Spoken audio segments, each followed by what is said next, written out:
But look, let's tap into the next one. It's like you said. So we even got coaches going at media members this week, man. I And love over this. there in Tennessee, it's rough. It's rough. We got Oh, oh. Coach Brian Callahon snapping back at a reporter for a baiting question that he believed that he asked. Do you have that exchange? Yes, I do have that. Let's get to it. Is a resilient and relentless football team. I know what you're doing there, Paul. I know what you're doing. And I'm not going to answer that right now. I'm going to just compose myself here before I say something I regret. But yes, I think this team is resilient. I think it is relentless. So the reporter asked Brian Callahon after they lost their 4th straight game, "Hey, Brian, do you still think this is a resilient and what did he say? Resilient and hold on. What was it? Hold on. Resilient and relentless football team." Mm-hmm. So why did he ask that question, Ahmad? What was he thinking? Let's take us into the mind of the reporters. He was baiting him. He was baiting him. He wanted him to throw somebody under the bus.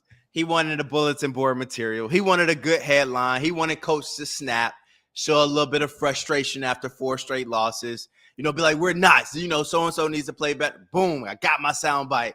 That's what he wanted right there. That's what that sounded like from my point of view. I don't think that's a question I would ask post-game. Even if it was a question I would ask, I would phrase it much differently. But yes, I do think that was an attention-grabbing headline.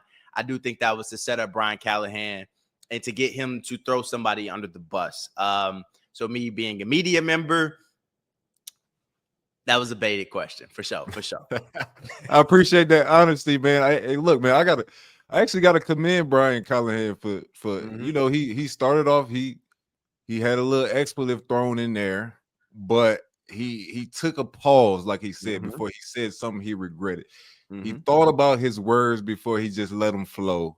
And I think it worked in his favor. They are a resilient team in his mind, and he got his point across. Yeah. Look, tough question. I mean, but don't coaches teach y'all how to react to media? Like they tell y'all what to say, what not to say. So I think in that moment, lead by example. Thank you.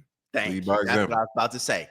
Because y'all go get asked similar questions like that, and you got to respond in a mature manner, in a way that doesn't throw anybody under the bus, that also, speaks for the team and not just for the individual.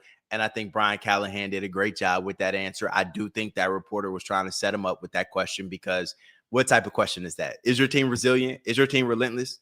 What do you expect the coach to say? No, we're not. Like, all right, now the coach looks like the problem.